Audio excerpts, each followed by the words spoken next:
सत्ताधारी आणि विरोधी पक्षाचे दोन्ही कारभारी सन्मान्य शिवसेना प्रमुखांच्या आदर्श डोळ्यासमोर ठेवून, सन्मान्य एकनाथ शिंदे साहेबांना काम डोळ्यापुढे ठेवून आज दोघांनी शिवसेनेमध्ये प्रवेश केलेला आहे. आणि म्हणून शिवसेनेची ताकद फार आता मोठी आहे, ताकद वाढलेली आहे.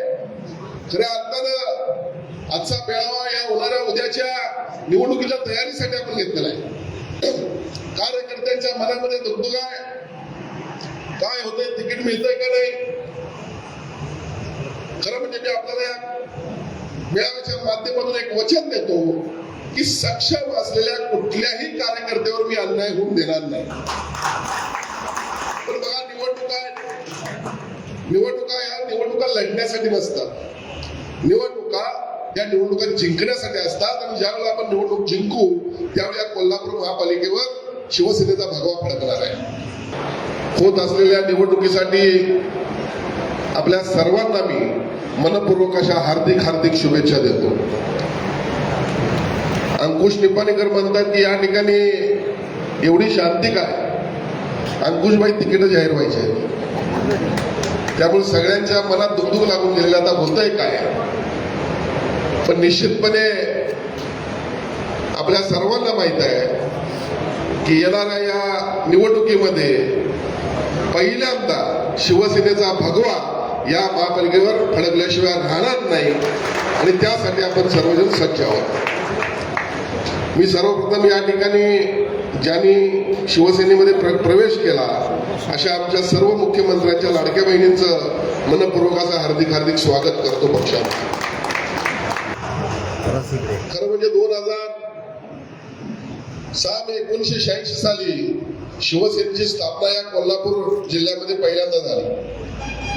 आणि स्थापनेच्या दिवशीचा एक कट्टर शिवसैनिक, कडवट शिवसैनिक जे आपले महानगराचे अध्यक्ष शिवाजीराव जाधव या ठिकाणी आहेत, त्यांना या ठिकाणी मनपूर्वक मी धन्यवाद देतो. आणि ही मंडळी नसती तर आज शिवसेना इथपर्यंत आली नसती. आज कैलासवासी रामभाऊ दादा आहेत, शिवाजीराव तात्या असतील, माजी आमदार सुरेशराव साळोखे आहेत, चंदूभाऊ साळोखे आहेत, अनेकांची नावं घेता येतील. सुरुवातीच्या काळामध्ये शिवसेनेची स्थापना करून त्याची पाळंमुळं खोलवर रुजवणं हे फार चॅलेंज असं काम होतं. अनेक वेळा आमच्या भाषणामध्ये आम्ही आपल्याला सांगितलेलं आहे. पण एक गोष्ट लक्षात घेतली तर कोल्हापूर जिल्ह्याचं शिवसेनेवर आणि सन्मान्य शिवसेना प्रमुखांच्यावर वेगळंच प्रेम होतं. 1990चा आमदार शिवसेनेचा झाला, 95चा आमदार झाला, 99चा आमदार शिवसेनेचा झाला, 2004 साली आपला थोडक्यात पराभव झाला. परत एकदा 2-3 वेळा आपण मी आमदार या नात्याने या ठिकाणी निवडून आलो. हे होत असता मला आठवतं की शिवसेना प्रमुखांची कायमची इच्छा होती की कोल्हापूर महापालिकेवर शिवसेनेचा भगवा फडकला पाहिजे. खऱ्या अर्थानं प्रयत्न झाले, प्रत्येकानं प्रयत्न केले. 95ला पहिल्यांदा या महाराष्ट्रावर युतीचं राज्य आलं. आणि मला वाटतं तत्कालीन पालकमंत्री रामदास कदम भाऊ त्यांच्या माध्यमातून आपण एक प्रयत्न केला. पण 9च्या वरती काय नगरसेवक त्यावेळी निवडून आले नाही. पण मला अभिमानाने सांगावं लागेल की 9 जर नगरसेवक निवडून आले असतील तर या कोल्हापूर जिल्ह्यामध्ये, कोल्हापूर शहरामध्ये पहिला मुस्लिम महापौर करण्याचा शिवसेनेनं पराक्रम केला, जो सन्माननीय परत साहेबांना केला. आणि खऱ्या अर्थानं प्रयत्न सुरू होते. 2010 साली देखील आपण लढलो. लोकांचं मत आपल्या बाजूला आहे. 22 सीट त्यावेळी 2 नंबरला आले, 5 ठिकाणी आपण निवडून आलो. 15 सीट 100च्या मतानं पडल्या. एक लक्षात घेतलं पाहिजे की कोल्हापूर महानगरपालिका किंवा महानगरपालिकेची निवडणूक ही स्वतःच्या इमेजची निवडणूक असते. 2015 साली आपण लढलो, त्यावेळी देखील थोडक्यात आपला पराभव झाला, कारण आपल्याला सर्व यंत्रणांचा अभाव होता. मतदार आपल्या बाजूला आहे, मतदारांना शिवसेना पाहिजे. आणि आता खऱ्या अर्थानं ज्याचा उल्लेख सन्माननीय सुजित भाऊनी, अंकुश निपाणीकरनी या ठिकाणी केला की महानगरपालिकेमध्ये सत्ताधारी आणि विरोधी पक्षाचे दोन्ही कारभारी सन्मान्य शिवसेना प्रमुखांच्या आदर्श डोळ्यासमोर ठेवून सन्मान्य एकनाथ शिंदे साहेबांना काम डोळ्यापुढे ठेवून आज दोघांनी शिवसेनेमध्ये प्रवेश केलेला आहे. आणि म्हणून शिवसेनेची ताकद फार आता मोठी आहे, ताकद वाढलेली आहे. खऱ्या अर्थानं आजचा मेळावा या होणाऱ्या उद्याच्या निवडणुकीच्या तयारीसाठी आपण घेतलेला आहे. कार्यकर्त्यांच्या मनामध्ये दुगदुग आहे, काय होतंय, तिकीट मिळतंय का नाही. खरं म्हणजे मी आपल्याला या मेळाव्याच्या माध्यमातून एक वचन देतो की सक्षम असलेल्या कुठल्याही कार्यकर्त्यावर मी अन्याय होऊन देणार नाही. पण बघा, निवडणुका लढण्यासाठी नसतात, निवडणुका या निवडणुका जिंकण्यासाठी असतात. आणि ज्यावेळेला आपण निवडणूक जिंकू त्यावेळी या कोल्हापूर महापालिकेवर शिवसेनेचा भगवा फडकणार आहे. आणि म्हणून आपलं सर्वांचं योगदान फार मोठं आहे. मला आठवतंय 2007 साली मी ज्यावेळी शहर प्रमुख पदाची सूत्र हाती घेतली त्यावेळेला फार कठीण परिस्थितीतून आपण पुढे चाललेलो आहे. 2009ला मी पहिली निवडणूक लढली, 2014ला दुसरी लढली, 2019ला तिसरी निवडणूक लढली आणि आता विजयी झालेली आपली चौथी निवडणूक असेल. या चारही निवडणुकांमध्ये आपलं फार मोलाचं योगदान आणि सहकार्य मला आहे. बऱ्याच वेळेला वाईट वाटतंय की प्रत्येक कार्यकर्त्याला आपण उमेदवारी देऊ शकू का नाही, वेदना होता. पण निर्णय घेणं मात्र कठोर निर्णय घेणं आज गरजेचं आहे. अनेकांना उमेदवारी मिळेल, काहींना उमेदवारी मिळाली नाही तर विविध मार्गाने त्यांना न्याय देण्याचा आम्ही प्रयत्न करू. कॉप नगरसेवक आहेत, परिवहन समिती आहे, स्कूल बोर्ड आहे. आणि मी नुकतीच सन्माननीय मुख्यमंत्र्यांच्यावर परवा चर्चा करून आलो की साहेब आज अनेकांचं इनकमिंग आपल्या पक्षामध्ये आहे, पण माझ्या जुन्या शिवसैनिकांना देखील निवडणूक लढण्याची इच्छा आहे. काय केलं पाहिजे, नगर विकास खातं आपल्याकडे आहे. साहेब म्हणले बाबा निवडणुका ह्या लढवायच्या नसतात तर जिंकण्यासाठी लढवायच्या असतात. त्यामुळं उमेदवारीचं ज्या उमेदवाराचं मेरिट जिंकण्याचं असेल त्यांनाच आपण तिकीट देऊ शकतो. पण साहेब म्हणलं 20-20 वर्ष कार्यकर्त्यांनी काम केलंय. साहेब म्हणजे इतर मार्गाला त्यांना न्याय देता येईल आपल्याला. त्यांनी 4-5 मला समित्यांची नावं सांगितली. शहर लेवलच्या समित्या आपण म्हणजे ज्या शासनाच्या माध्यमातून योग्य असतील, शहर वाहतूक नियंत्रण असेल, शहर रस्ते सुधारणा समिती असेल, पाणी पुरवठा समिती असेल, घनकचरा व्यवस्थापन समिती असेल, ज्या नगरसेवकांच्या बरोबरीने इक्वल असतील अशा समित्यांचे प्रमुख देखील आपण करू. अशा प्रकारचं मला साहेबांनी या ठिकाणी वचन दिलेलं आहे. आणि म्हणून बघा, काम करत असताना प्रत्येकाच्या जीवनामध्ये राजकीय जीवनामध्ये अडथळा तर आलाच. माझ्या देखील राजकीय जीवनामध्ये अनेक वेळा अडथळा आलेला आहे. मी देखील 40 वर्ष जुना शिवसैनिक आहे, पण पक्षाच्या हिताच्या निर्णयाशिवाय पुढं मी कधीही बोललो नाही. जो पक्षश्रेष्ठी निर्णय देतील तो कायम खाली मान घालून मी मान्य केलेला आहे.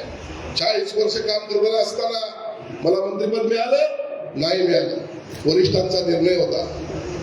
मी कधी त्याच्या विरोधात एक चकार शब्द काढला नाही, कारण हा पक्ष आहे. पक्ष चालवत असताना आपल्या पक्षप्रमुखांना अनेक गोष्टीला सामोरं जावं लागतं. 2014ला 2009ला निवडून आल्यानंतर 6 आमदार शिवसेनेच्या कोल्हापूरमधून निवडून आले. पहिला हक्क माझा होता. 3 वेळा मला बोलण्यात आलं, 3 वेळेला मला मंत्रिपदाचे डावललं. मी सांगण्याचा हेतू आहे की आपली पक्षावर निष्ठा असली पाहिजे, पक्षाच्या विरोधात आपण कुठली कारवाई केली नाही पाहिजे. यावेळेला देखील पाहावं, 2024ला अनेक जण म्हणत होते की मी निवडून येणार नाही. अहो, माझ्या विरोधात एक षडयंत्रच रचलं जायचं आणि टार्गेट केलं जातं. टार्गेट का केलं जातं आणि टार्गेट कुणाला केलं जातं? जो पक्षाचा चेहरा असतो त्याला टार्गेट केलं जातं. आणि त्यामुळे मला याचं कुठलंही दुःख नाही आहे. ज्या वेळेला मला टार्गेट केलं जाईल त्यावेळेस पक्ष बदनाम होईल, ही विरोधकांची भूमिका आहे. आज 100 कोटीच्या माध्यमातून आम्हाला टार्गेट करण्याचा प्रयत्न होतोय. माझा त्यांना सवाल आहे, ज्या वेळेला 2013ला थेट पाईपलाईन मंजूर करून घेतली त्यावेळेला तुमचे सहकारी तुम्हाला म्हटले होते की 75 कोटीचा ठपला पाईपलाईन मध्ये पाडला. अहो, आज 100 कोटीची रस्त्याची कामच झाली नाही. एकूण 16 कामं त्यामध्ये आहेत, त्यापैकी 12 कामं झालेली आहेत आणि ती पण अर्धवट झालेली आहेत. 80% कामं झालेली आहेत. अजून 4 कामाला सुरुवातच झाली नाही. मग तुम्ही भ्रष्टाचार झाला म्हणताच कसं? तर यांना एक सवय आहे, खोटं बोल आणि रेटून बोल. ह्याला काय म्हणलं पाहिजे माहित आहे? Negative narrative setter. Negative narrative set करणारे किंग आणि बादशाह बावड्याला बसलेले.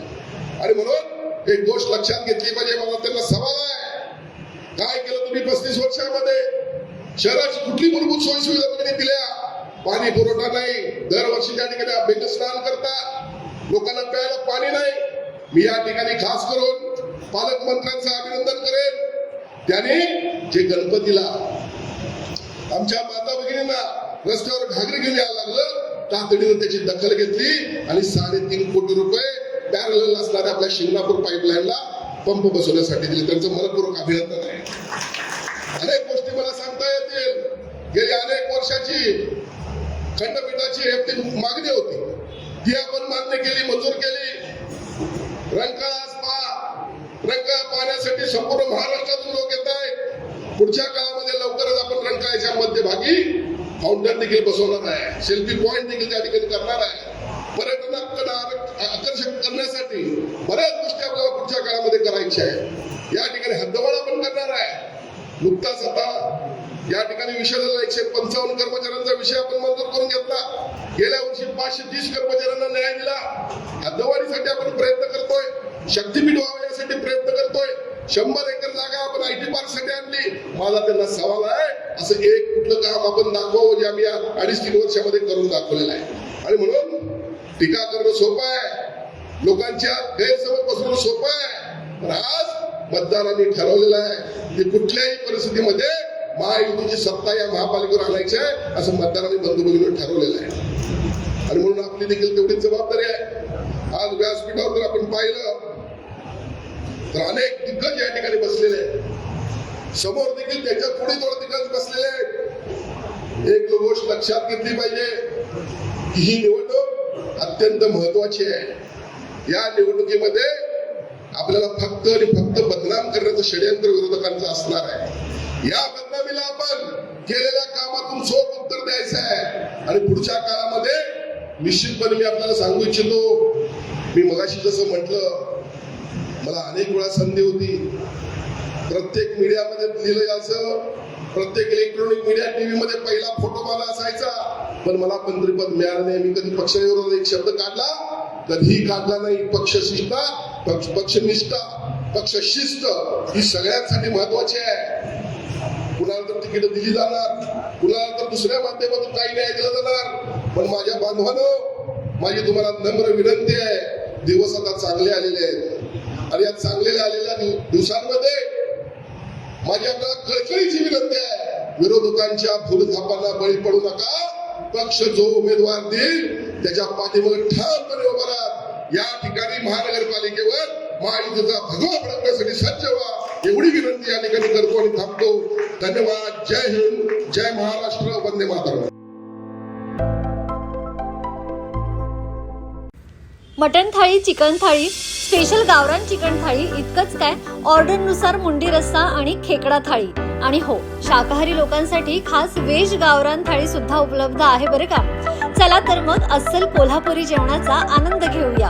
आजचा बेत फक्त रानवारा रिसॉर्ट मध्ये. संपर्क 9209 76 13 53. पत्ता कोल्हापूर पन्हाळा रोड, केरले, मानेवाडी.